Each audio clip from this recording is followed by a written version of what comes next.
Hey everyone, before we start this amazing episode of the Cosmic Matrix podcast with my very special guest, Paul Levy, where we dive deep into the topic of Wetiko, I just want to make a quick announcement. We have another round coming up of our private group coaching program, Time of Transition Embodied Soul Awakening, starting August 23rd until November 2nd. Laura and I will be taking a group of 25 people on a 10-week journey where we dive deeper into the necessary inner work and outer work to do in this day and age, because there is an awakening happening. You can see it, these intense times, but we need to step up to the plate, right? So we align more to who we truly are, our essence and our deeper soul purpose for being here. So this course really consists of the necessary inner work based on the fourfold approach of holistic self-work, working on all levels: physical, emotional, psychological, intellectual, and spiritual, in context of what's happening in the world, right? The anti-divine forces and the matrix. We'd look deeper into fringe and occult knowledge, spiritual warriorship, universal laws, reality creation, soul resonance, evolutionary relationships, and all of that. And we'll give you guys a lot of practical material, practices, exercises to do the necessary inner work, somatic work, shadow work, trauma work, in all of that. So you really come in alignment with who we truly are and step up to the spiritual warriors we're called to be during this day and age. So if you're interested, go to my website, veilofreality.com under courses, and you can find out more about it. And if you feel called, simply fill out the application and we'll get back to you with more information. With that being said, enjoy my interview with Paul Levy. All right, welcome everyone to this new episode of the Cosmic Matrix podcast with your host Bernhard Guenther, and I'm a very special returning guest to this podcast. And he has been on the podcast 2 years ago, and I've promoted his work all over. It's one of the most important topics in this day and age, and I'm very looking forward to go deeper and catch up with Paul Levy. Welcome to the podcast, Paul. Hi, yeah, I'm just so happy to be here. Thank you. Excellent. Just I want to let people know, because I would hope and assume that most people who follow my work are aware with your work, and hope more and more people are becoming aware of your work. But just in a nutshell, Paul Levy is the author of Dispelling Wetiko, Breaking the Curse of Evil, and another book, The Quantum Revelation, A Radical Synthesis of Science and Spirituality, and the third one, Awakened by Darkness, When Evil Becomes Your Father. And he just finished editing his upcoming book, which will be released later this year. And it's a follow-up to the Wetiko book called Wetiko, Healing the Mind Virus That Plagues Our World. And that's really, really what we want to dive deeper into. And Paul is also the founder of the Awaken in the Dream community in Portland, Oregon. He's an artist, and he's deeply steeped in the work of Carl Gustav Jung, and has been a Tibetan Buddhist practitioner for over 30 years. His website is awakeninthedream.com. So, and I also want to thank you so much, Paul. A few weeks ago, you already sent me a manuscript of your new upcoming book before even the editing finished. And I dove into it. I read basically halfway through it already. I'm a slow reader, especially when it comes to your book, because there are not many books when I underline a lot. And with your book, I was highlighting like, yes, kind of like, taking it all in and then contemplating it. And I have to say to all viewers out there that, many people ask me always what books I recommend and all of that. And my answer usually is, I don't know you. You have to, whatever resonates with you. But your book, especially the first one, Wetiko, Dispelling the Curse of Evil, has been in my top 5 ever since you released it. And the same with this book. This is a topic that it's a necessity almost, I feel, to become aware of this multidimensional perspective of the evil we're dealing with and what we truly can do. And I love how you especially incorporate quantum physics and also Jungian psychology and all of it. So we don't keep just fighting the shadows on the wall, basically, right? Mm-hmm. And I want to open up this conversation or this interview with a quote from your upcoming book, which really touched me as well. And it goes where you write about an idea that has come to time, so to speak. When the time has come to an idea to come into the world, the idea which has a life of its own, enlists a receptive mind, be it its purveyor. These living ideas can potentially seize people and make use of them to materialize themselves into the stream of human history. Oftentimes, a new idea begins to emerge by informing and giving shape to an unconscious behavior in a group of people. And only much later is it recognized and becomes a conscious conception. In an oppositive sense, there can be maybe like bad ideas that can infect humanity through Wetiko, but Wetiko in itself is an idea that has been, as you have seen in your own research, woven through various esoteric spiritual traditions, and it's an idea that time has come, so to speak, which is very, very important to understand and apply. And I'm also very impressed when I read your work. It's like it's not only your research, but almost you're plugging into Dreamtime, and there's some sort of download happening, I feel, in your work, right? That really like synthesizes it beautiful, bringing it all together. So just to start it off with, for people who are not familiar, with your work with Wetiko, just yet, can we just summarize it? What is Wetiko, and how do we see it in the world and within ourselves? Sure. Really. Thank you. So the Wetiko idea, it's a Native American idea, and it has to do really. So it's a psychospiritual disease of the soul that we all have in potential. It pervades the collective unconscious. And it's at the root of all of the madness that we're playing out in our lives on the world stage. And it's the source of the evil that we're playing out. And keep in mind, it's not just an abstract idea or a theory or something like that. How I came to this work was this energy, the Wetiko, which is like this virus of the mind. That's a way to think of it. Like we hear about the coronavirus, well, the Wetiko is a virus of the mind. I had a direct encounter with it in my life, in the early 80s. So, a long time ago, and it almost killed me, and it completely destroyed my entire family. I haven't had a family for a long time. And so it forced me to come to terms with it. And so it's this mind virus whose origin is the human psyche, but it operates through the unconscious in such a way that we entrance ourselves via the way we project. We're always projecting onto the inkblot of the world. What Wetiko does, it exploits our projective tendencies in a way where we literally hypnotize ourselves via our own projections. And so the thing about Wetiko, it's a quantum phenomenon. And what I mean by that is that, so it's the source of the deepest evil. And it also contains its own medicine, its own healing. But if you don't have the recognition of that, it's actually showing us, in a sense, our own creative power, because it has no creativity. The Wetiko bug, it's in all the spiritual traditions. They'll talk about, even in the apocryphal text of the Bible, they talk about this counterfeiting spirit. And now the counterfeiting spirit, the way they describe it, it's word for word Wetiko, but it's interesting. It got edited out of the Bible. And in my new book, I point out, that's because Wetiko was on the editorial board and made sure that, it wouldn't be exposed, because it only has power over us to the extent that we don't see it. Okay, so it operates through the unconscious, through the part of us that has like blind spots. So it's a form of psychic blindness. What that means is that as long as we are unaware of it, it can manipulate us and in a way control us and have power over us. And so many people are actually unwittingly, in a way, these instruments for the Wetiko spirit to come through. And they have no idea, because it's operating through their unconscious. They're just identified with it. They think it's who we are, that it's who they are.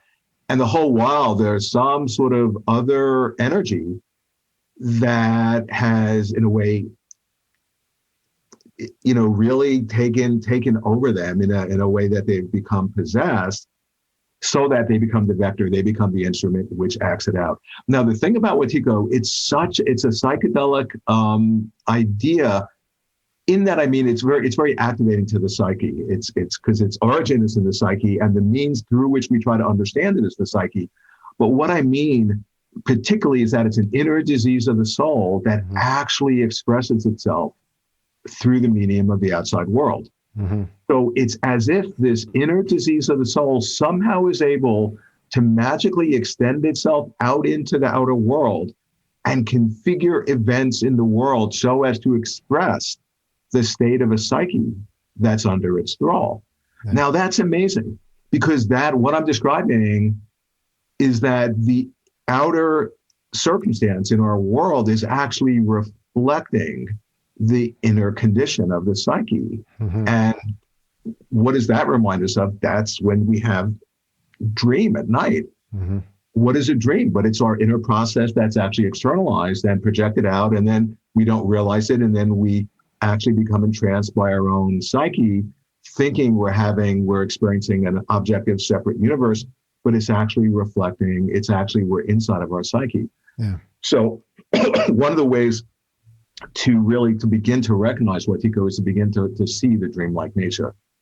And that, when we begin to see that, all of a sudden our identity, you see, the thing, if I could just say one more thing about Wetiko, because there are so many, I mean, that's why I'm writing book after book after book about it, because it's so mind-blowing, it's so profound. Yeah. What this counterfeiting spirit does, it impersonates us. It puts us on. So it has no creativity, but it can it can plug into our creativity and turn it against us. Mm-hmm. So it impersonates us, and it'll offer us this version of ourselves, this limited version of ourselves. Oh, I'm wounded, I'm traumatized, my abuse, whatever. And then if we're not awake in that moment, we then identify with its version of ourselves. So in a way, it puts us on, and putting us on has a double meaning, like putting us on like a suit of clothes, but it tricks us, it fools us because it's a trickster. But then as soon as we identify with its version, its smaller, limited version of ourselves, then all of a sudden we're a goner, because then we've actually, it can't steal our soul, but it tricks us into giving it away. Yeah. So then we've given away ourselves, we've identified with who we're not, that's a recipe for madness. And then we fall under the spell of Wetiko. And basically we've entranced ourselves by the projective tendencies of our own mind. And so that's just a simple thumbnail sketch of a thing that's so multidimensional and so trippy. But I'll just stop there. No.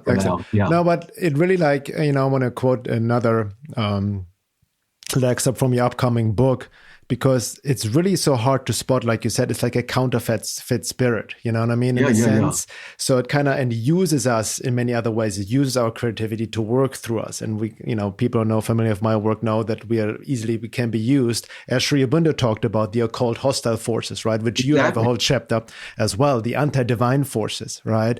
Right. And it can even resemble light, like Satan most often appears as an angel of light, as it's even written in the Bible. So it's not this like Hollywood version of like a demon all the time. What you wrote here is really fascinating, what mirrors what you just said. One of the reasons Wetiko is so hard to pin down is that it has multiple channels of operation, both covert and overt, inner and outer, and everywhere in between. Wetiko simultaneously operates interpersonally within our own mind, interpersonally through our relationships, and transpersonally through the collective world events. Each of these, our individual, relational, and collective processes, are internested iterations of a deeper fractal, which is to say that these different dimensions of our experience are actually indivisible, interconnected, and interreflective of each other. All of these multidimensional processes are informed by Wetiko in different yet similar ways. And I think this is very important to understand, especially in this day and age, which we see now what's happening in the world, like almost very overt evil, and cracking down on us. And it's easy, on some level, we need to stand up against the corruption, speaking out and all of that, and some maybe activism.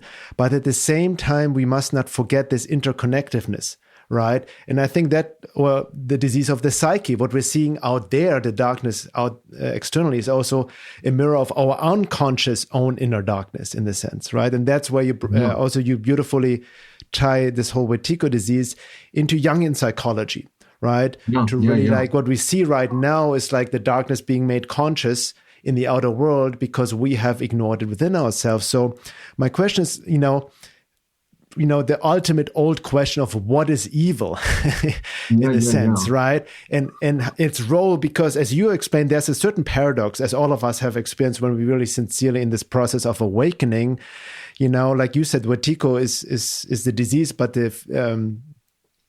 the treatment at the same time, or it's, it helps us to awaken at the same time. Yeah, So yeah. what is evil in light of Wetiko and in light of Jungian psychology? Yeah, yeah, yeah. Well, the thing, just to create context for it. So how I first came to this work was, like I had suggested, I had a direct encounter with evil. And it wasn't just personal evil, but it was archetypal evil. And, that's the force that had changed the whole trajectory of my life. So I just want to say that because I'm not talking as like an intellectual or a scholar or, philosopher. No, I'm talking out of my own direct experience. And so it's really helpful to understand. You see, there are people who, I don't want to think about evil. That's feeding it. That's empowering it. I just want to think good thoughts and identify with the light. And I point out, well, but by doing that, you're unwittingly feeding the very evil that you're avoiding. Because the thing about the Wetiko psychosis, because it's a collective psychosis, is that it feeds off of us not looking at something. So the thing about evil, it's really, it's not a simple, thing to contemplate, because if we too directly, look at it, like the myths say, we turn to stone, we become petrified, and then we become rigidified and traumatized, and then we're no good. So we have to see it in a certain way. But here's the thing. So if we avoid evil, like I'm saying, that's, and a lot of new age spiritual people, even good people, well-intentioned, I don't want to put my attention there, and then they're unwittingly feeding it. You see, it's important. Jung talks about how profoundly important it is to have an imagination for evil. We have to cultivate an imagination for evil, because if we don't do that, the typical healthy, normal person can't even conceive of what people who are taken over by Wetiko would actually do to get power. And because they don't see that, they're way more potentially open to being victims of that. So the idea is you have to really, shed light on the darkness. And the darkness, there's like the personal dimension, the personal shadow, then there's the archetypal dimension. That's the dimension that fairy tales and mythology talk about. They're really pointing at, this archetypal level of evil, but it's very, very tricky because it's such a traumatizing experience that it's so easy because I'm still in trauma around, like I said, I had a direct encounter with evil. It's not just like, I went to therapy and I, danced around and did some writing and now I'm all healed. No, it absolutely I've been scarred by the experience, but I was able to not split and not dissociate. At least, at first I did, you have to, but then sort of shamanically, I was able to remember and to retrieve all the, or a lot of the lost parts of my soul that had gotten, just sort of fragmented, because it's a disintegrating energy as compared to integrating. Right. It disintegrates us. Okay. So it's a form of trauma. But the point is that what I'm really a spokesperson for is that if we don't get just totally destroyed by the experience. And so for me, I was continually cultivating, keeping my heart open and taking notes and drawing maps and cultivating awareness. I was more and more able to see that my encounter with evil, it actually was like teaching me something, that something was being revealed to me that actually helped me as far as my own awakening and my own creative process. And that, I think, is an important idea, that there's a way of encountering the dark, whether, you call it Wetiko or evil or whatever it is, however you would characterize it, that actually helps us to deepen our compassion, to ignite our creativity, and to actually get a deeper sense of who we are.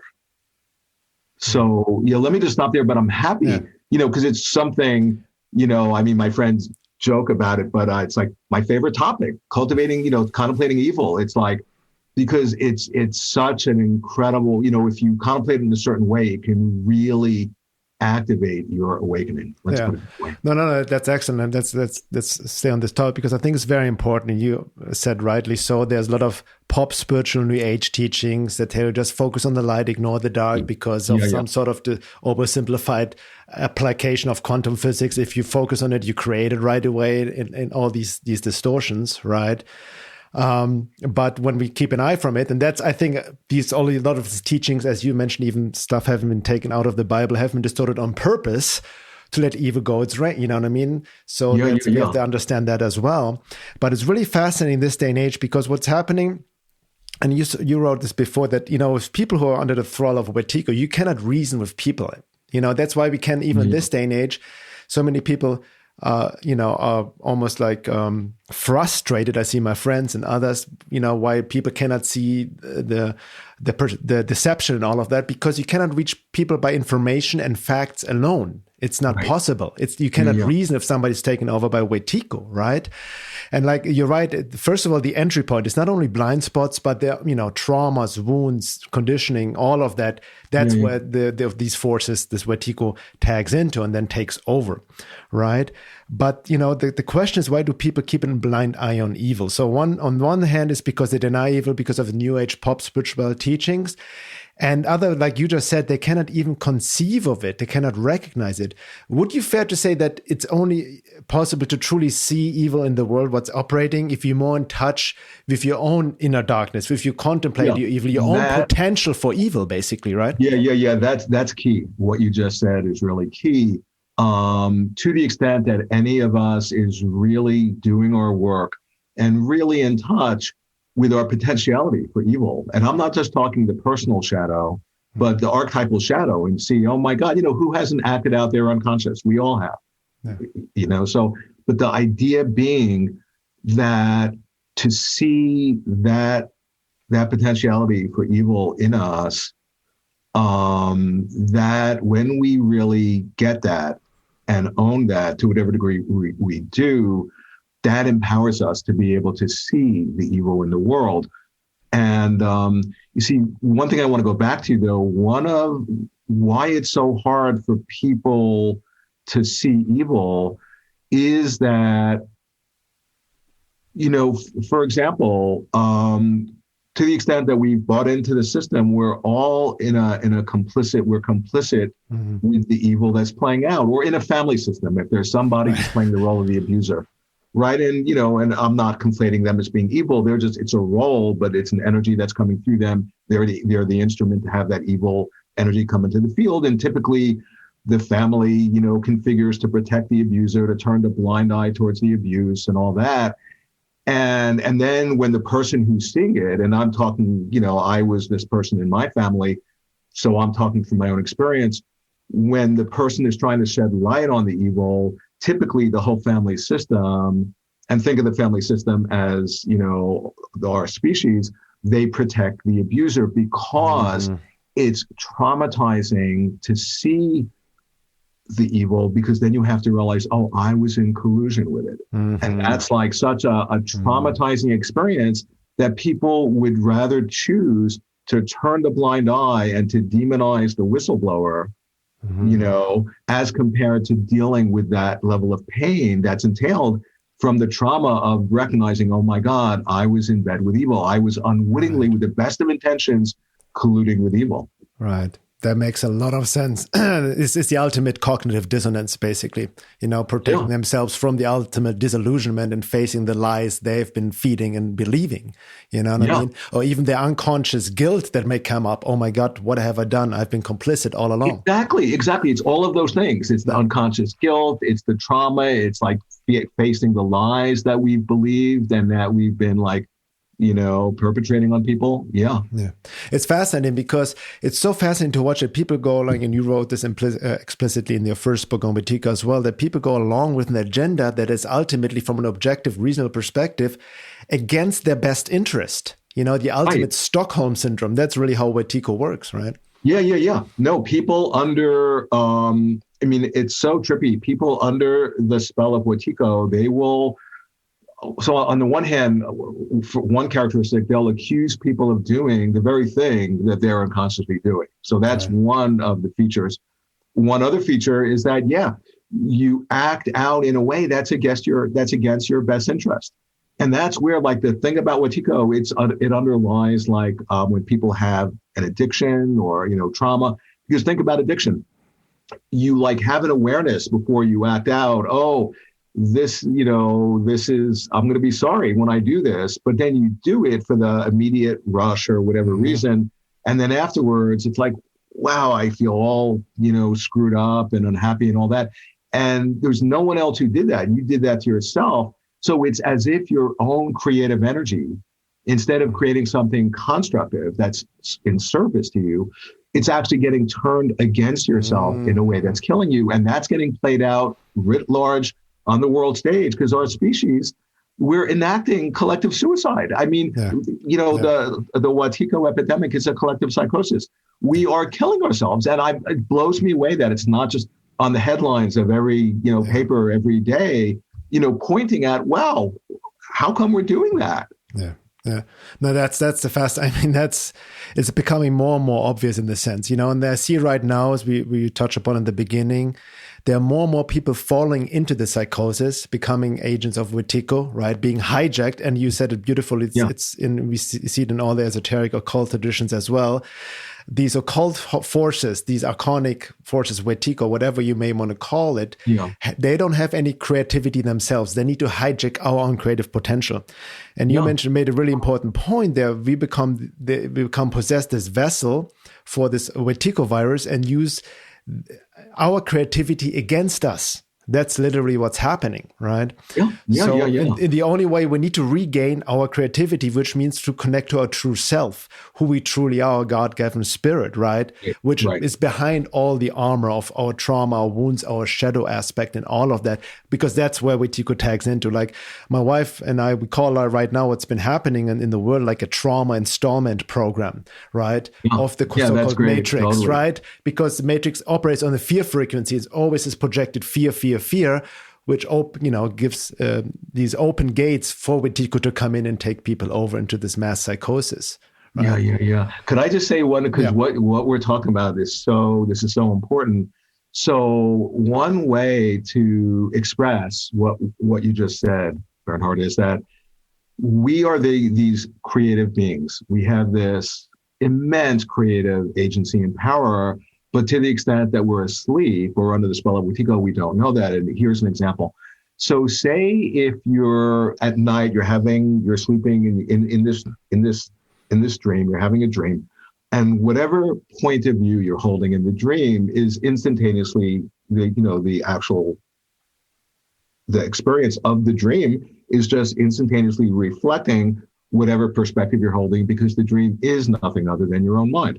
Right? So say you're holding a viewpoint, whatever the viewpoint is, and then the dream, will supply all the evidence confirming your viewpoint.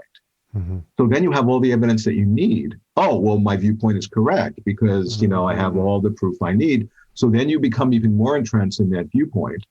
And the more entrenched you become, the more the dream will just offer you even more evidence confirming the objective truth of your viewpoint ad infinitum. It's a feedback loop.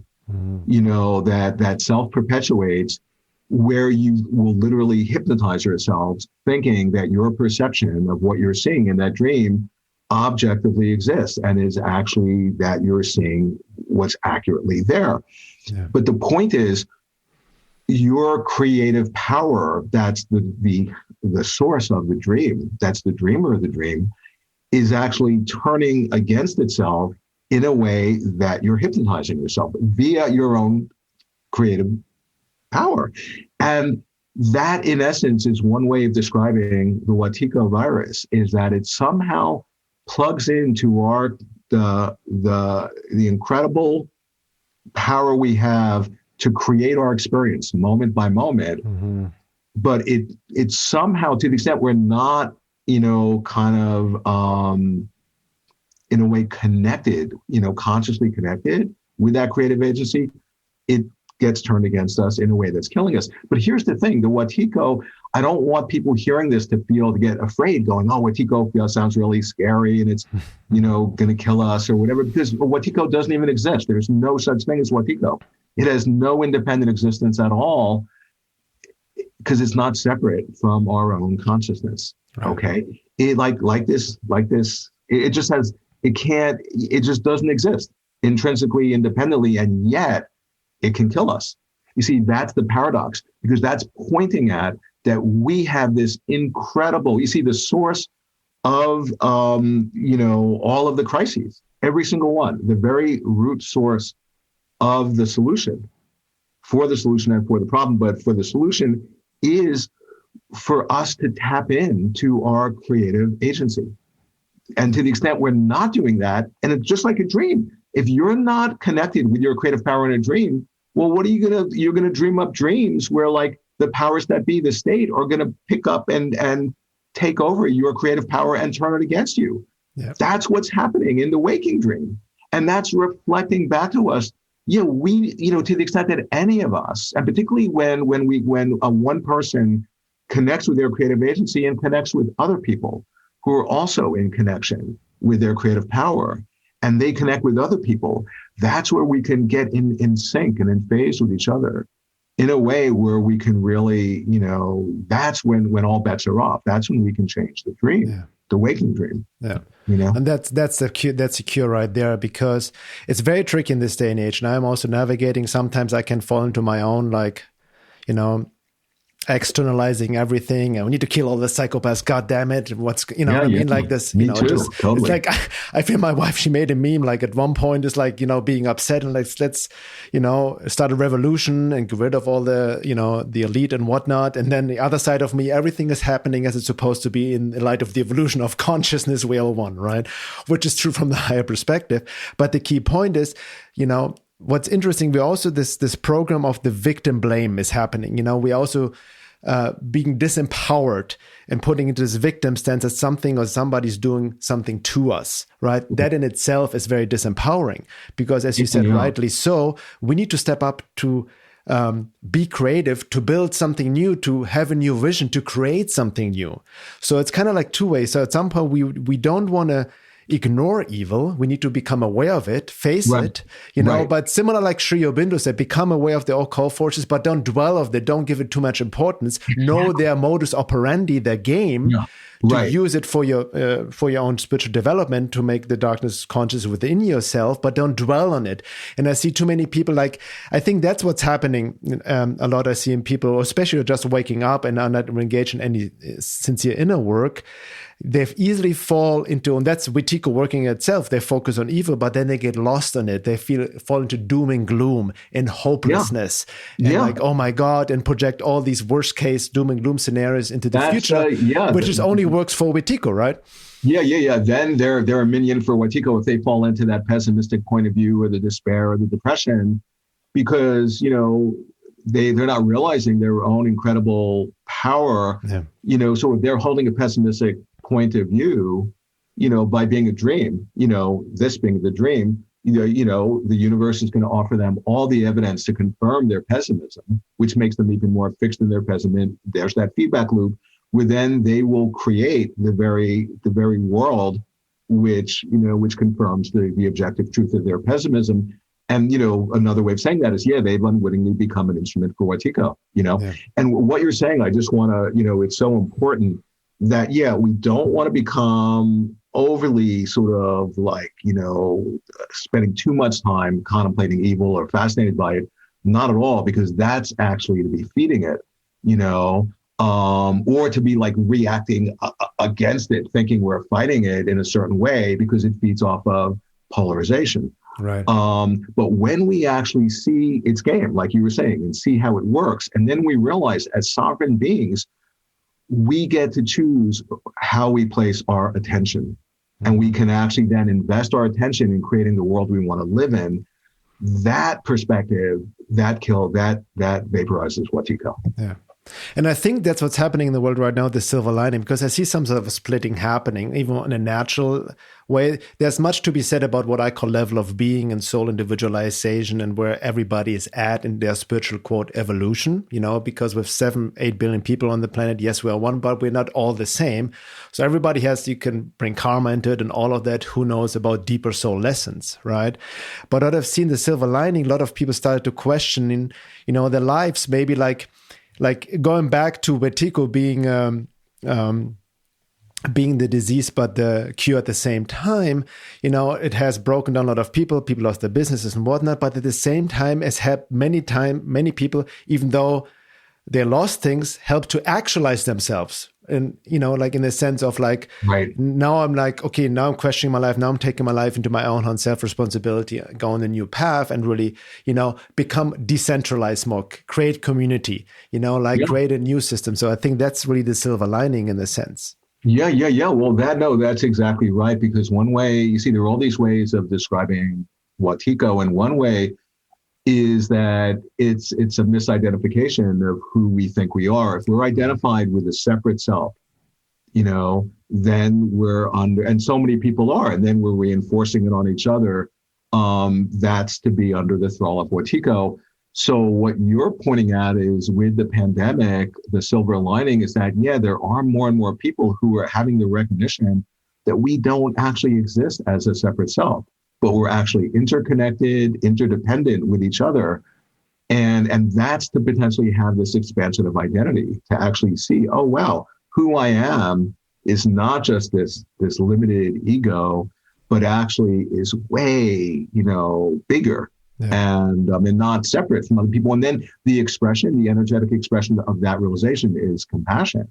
Mm-hmm. So there's a lot of gifts, and all of that was potentially because of Wetiko, So that's what I'm pointing at when I say that, like, encoded in the disease, and it's an archetypal idea, that encoded in the poison is the medicine. Right. And, like, for example, if Wetiko didn't exist, we'd have to invent it. It's necessary. It's helping us. It's catalyzing the evolution of our species. Yeah. But if we don't have the recognition of what it's actually, revealing to us, it will kill us. Yeah. Okay. So that's the thing. It's like, it's really forcing us to have a recognition of something in ourselves.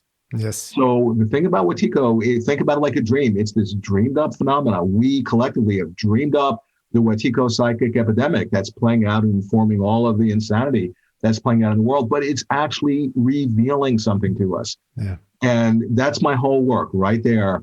And as people more and more have the recognition of the revelatory aspect, that it's a revelation. Wetiko is it's a sacred revelation, but in the form that it's totally not. That's the trip. Yeah. And so that's my whole work, is trying to really introduce people to that. Exactly. And it reminds me, just what you just said, reminds me, I think you mentioned it maybe even in the book, because you have a section in your new book on Sri Aurobindo and the hostile forces. And the mother, his partner, said something about the hostile forces. They had their rightful existence. They have the right to exist in light of the evolution of consciousness. And they have the right, they only can get to you again where you give entry points. So there's the teaching function, right? She even said they test the sincerity they test your sincerity, basically. That's what it comes down to. Right. No, that's exactly right. And not just your sincerity, but also that we have this endowment, this divine endowment, and they want to make sure that we make the best use of it. That, exactly. And the thing about Wetiko, unlike, like say the coronavirus, and we'll develop, whatever, some sort of medicine or vaccine, and it might mutate. Well, the Wetiko virus, it forces us to mutate. Mm-hmm. In other words, that's what I mean, that it's catalyzing our evolution, So on that note, because you have in this book, in your new book coming up, I read halfway through it, but there's at the end a section on the coronavirus and the Wetiko virus. So kind of like, I'm very interested in your perception on it, because you mentioned like that COVID-19 is basically a symbol of a much deeper infection, which I definitely agree with. So how can we look at this whole pandemic? That is such a trip, because the fact that this virus idea has come so into consciousness in the last year. Yeah. And so what I'm pointing at is that the coronavirus is like, think of it like this lower level emanation of the higher dimensional, what he called mind virus. Mm-hmm. And like one way to understand it, the coronavirus is not just physical. It's not just like a biological entity. It has all these dimensions to it. Because think about it. It comes into our world. And who knows, we're not even going to get into whether it was created in a lab or whatever. It doesn't make a difference from one point of view, from what I'm pointing at. But it actually it shuts down economies. It changes people's behavior. Oh, we wear masks, we socially distance. People start dreaming about it. People get depressed. People are afraid. That's all of the subtle body of the coronavirus. That's not separate from the coronavirus. The coronavirus is not just physical. It has these multiple channels of operations in our minds. It affects our behavior. It affects our government, our political system. It affects everything.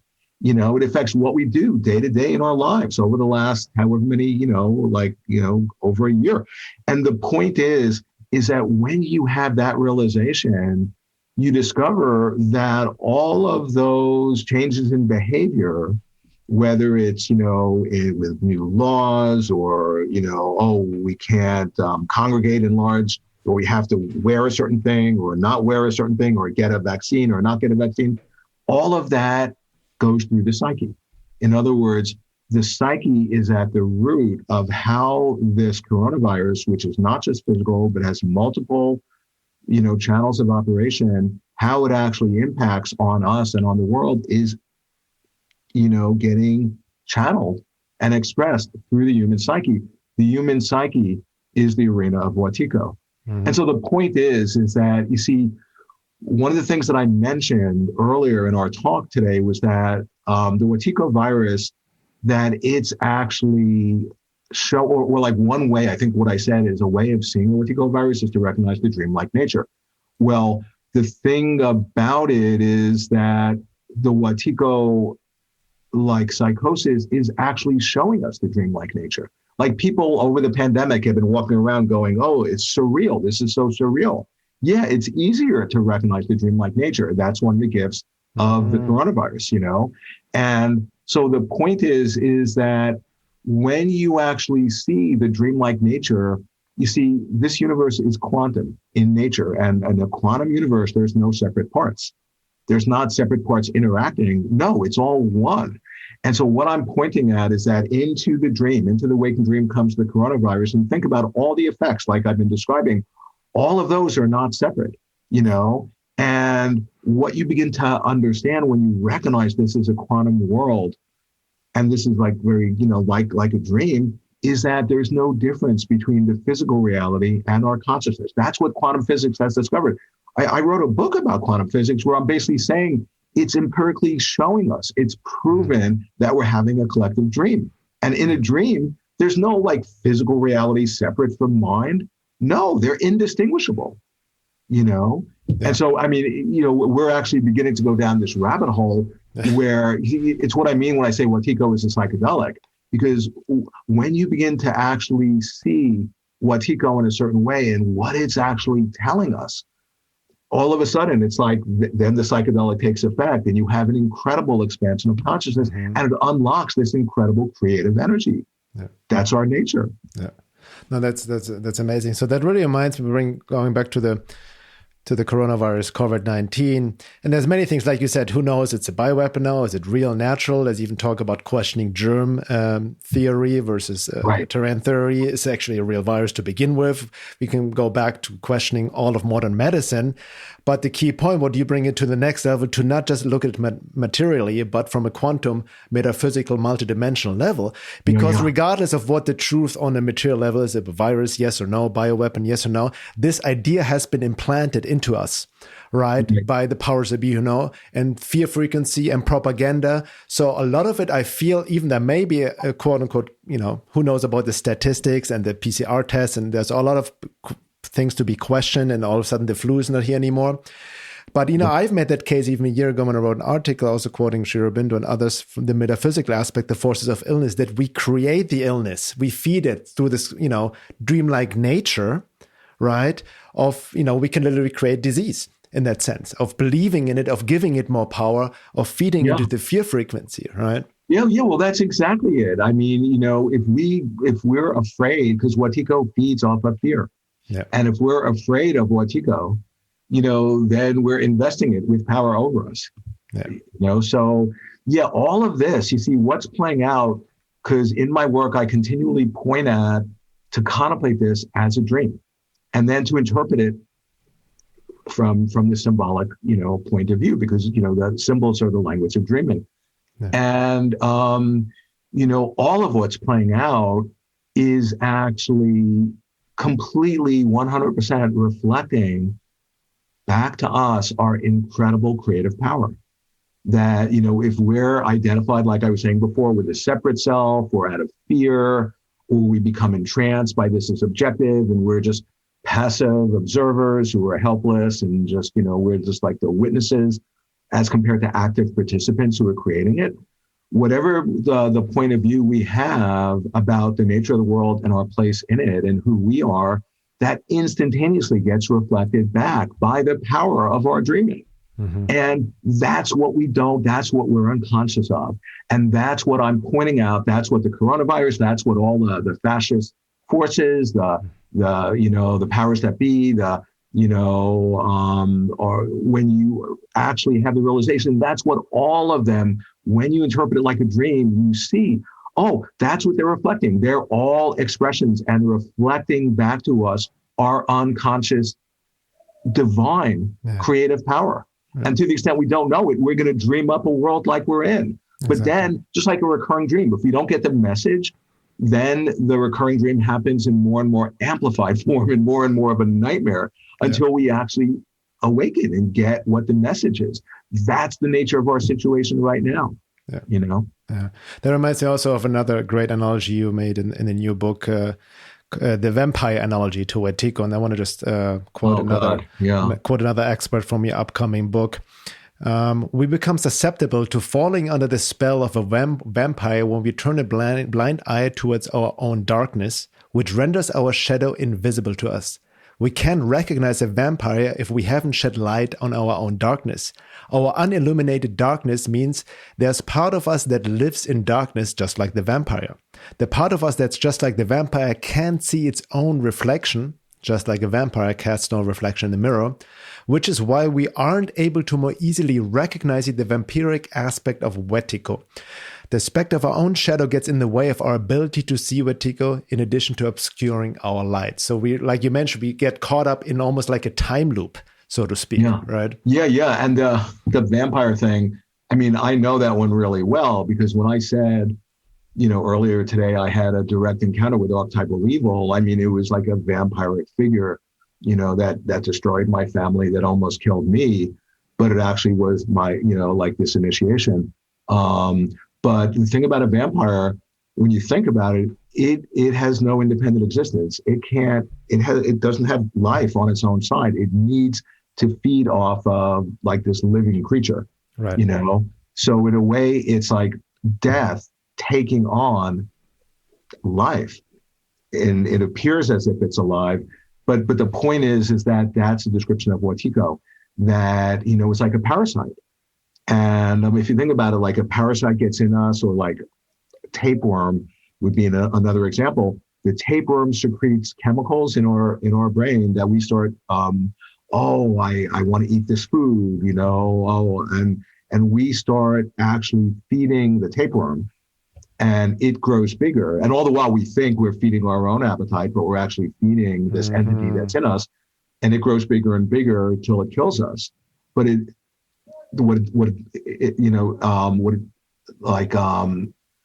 does not want to do is kill us too soon, right? Because then it would suffer the inconvenience of having to find a new host.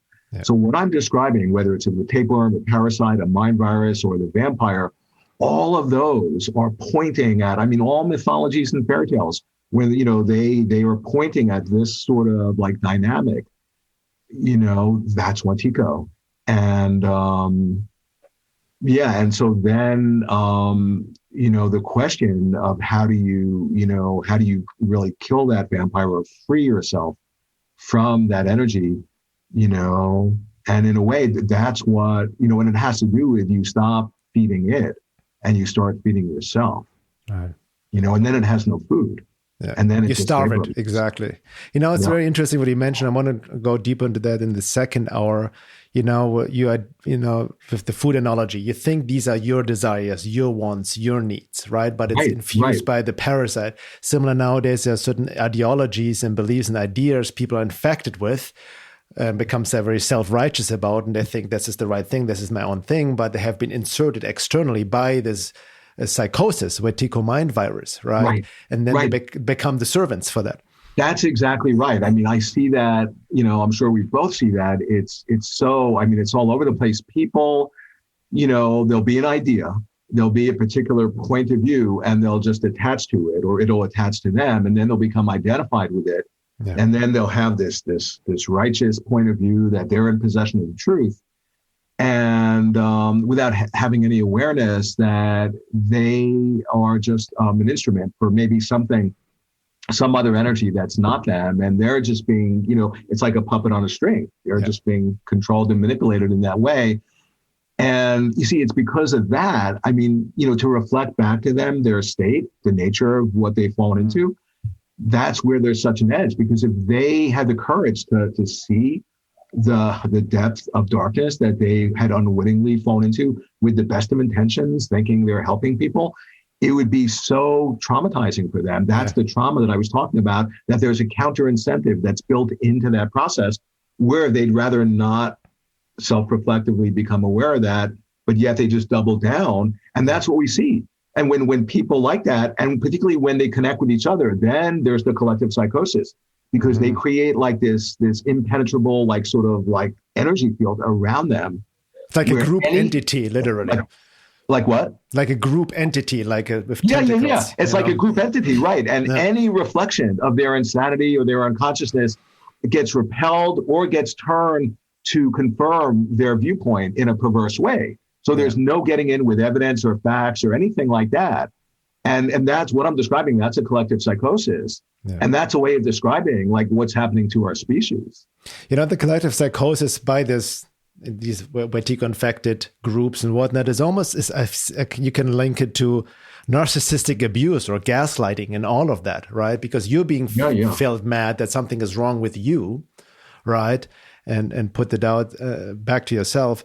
But, at the end of the first hour, so before we close off, I'd like to maybe also for our listeners who may be struggling with what's happening in the world right now, and in light of the Wetiko topic, and we understand the premise is really like also recognizing the dreamlike nature of our reality, to understand, that everything is interrelated.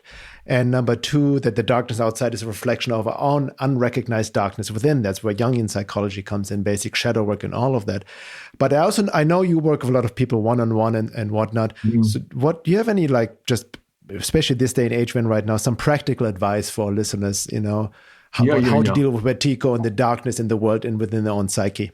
Yeah. No, I appreciate that. And what comes up in the moment when you asked me that was to connect with our creative spirit. Mm-hmm. To the extent, you see, the thing about Wetiko, it actually, tries to kill our creative impulse, but you see, the thing about Wetiko, it when you're in a field where Wetiko is really palpable, all of a sudden you realize, I can't really, it's not safe for me to speak.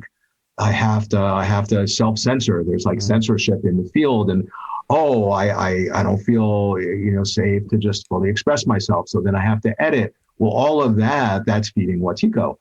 The point is that Wetiko tries to shut down our self-expression, but it also spurs it.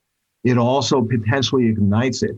So if we're able to take in, because we're all like these healers in training, like shamans in training. If we're able to take in the incredible, the shadow that's in the field, and it's non-local. We see it out there, it's reflecting something in us, but when we see it out there, it's going to trigger something in us.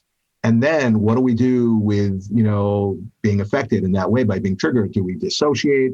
Do we identify with it? Do we shut down? Do we compartmentalize it? Or are we able to carry that trigger in a way where we actually get creative? And that's being an alchemist, that's being a shaman, because a shaman is an artist. And that's the way of, the best way. What I get to, basically everybody I work with, I try to really get to that place to see what story have they internalized that's stopping them from expressing themselves creatively. Because I know for me, if I didn't connect, after I had my direct close encounter with Wetiko, and it so unbelievably traumatized me, and I was in real trouble. But I'm thankful that I was able to carry it in a way where it helped me discover my work, and it connected me with, my nature as a creative being. And that's all of our nature. So the thing is, when we actually really connect with being creative, which is our nature, then Wetiko has no power over us. Yeah. Taking the power back over our own creativity. That's really what it comes down to. Yeah, right? Exactly. And it's fascinating what you just said. It just reminded me when you said self-censorship, because so true. I see so many people, also the people I work with, or Laura and I in our online courses and whatnot, are afraid of speaking out. They have this fear of attack of others, the mob, and being put down. And almost like the way you describe with the dreamlike nature, which we see big tech censorship and more censorship, thought control. It's almost a reflection of our own unconscious fear to speak up in a weird sense, the self-censorship, right? Right, exactly. And then when it shows up, when we live in a world where there's all this censorship, and if you step out of the narrative that's being, presented by the mainstream, you just get attack pieces coming at you. What happens, we internalize that control system in our mind. Yeah. So it's not just something happening, in our society, but then unconsciously, to the extent that we internalize that in our mind, we then preemptively shut our own self-expression down before we even say anything. And then it gets rendered unconscious. Yeah. And then it becomes chronic. And then we don't even know we're doing it. And that's when then we've been vanquished. Then Wetiko has a field day. Exactly. And then the shadow grows deeper, the unconscious. Yeah. And exactly. Yeah. Amazing, Paul. Wow. So let's dive deeper into the second hour after the break. And but before we close off here, again, where can people reach you? Your website, awakeninthedream.com, correct? Right. Awakeninthedream.com. And there's just a ton of articles, all for free, a lot of interviews, all for free. You can, if you want to talk to me personally, you can book a session or buy my books, but it's not monetized at all. It's just I just want to get this information out because it's so helpful. And plus, if you go to the website, you can email me, and then that'll be a way if you want to contact me, for sure. Yeah, and your book, the follow-up, the Wetiko, Healing the Mind Virus That Plagues Our World, is coming up this fall, you say? Yeah, it'll be out this fall. And I just handed in the final edit, so that's the last thing I have to do before I see the book. Yeah. And the thing which is crazy is that, it's the time. Like when I first wrote The Spelling Wetiko, I knew I was plugging into something, but it took the world a couple of years to catch up. And it's funny because now every check I get, it's going up, and up, and it's been out 8.5 years. And typically a book after 8.5 years stops selling. And so what I'm saying is that it's the time to understand this, that this is it's the topic of topics. That's what Castaneda, Don Juan, his teacher, says. And it so maps on and helps to understand, not only what's going on in our world, but also our own inner reactions, because it's non-local, Wetiko. It's not just talking about something out there or in there. It's talking about the interface between the two. Exactly. Yeah, as I said, I don't say that lightly, but it's been steadily in my top 5 most recommended books. The Spelling Wetiko, Breaking the Curse of Evil, and it's a very important topic. So anybody who has not heard of it yet, not read it, please look into Paul's work, get his book, get this upcoming book. And we'll see you shortly in the second hour. It's available for members. If you're not a member yet, you can sign up at veilofreality.com. Also, a little reminder, we have our next Embodied Soul Awakening course coming up in August, and you can apply for that as well. It's only limited to 25 people, where we go deeper into this kind of work, interpersonal work, to really, help heal the world and ourselves and step more into our creative potential. That's, I think, the big giveaway, to really bring back our own creativity. Thank you so much, Paul. Totally. Yeah, thank you, really. And we'll be right back. Okay.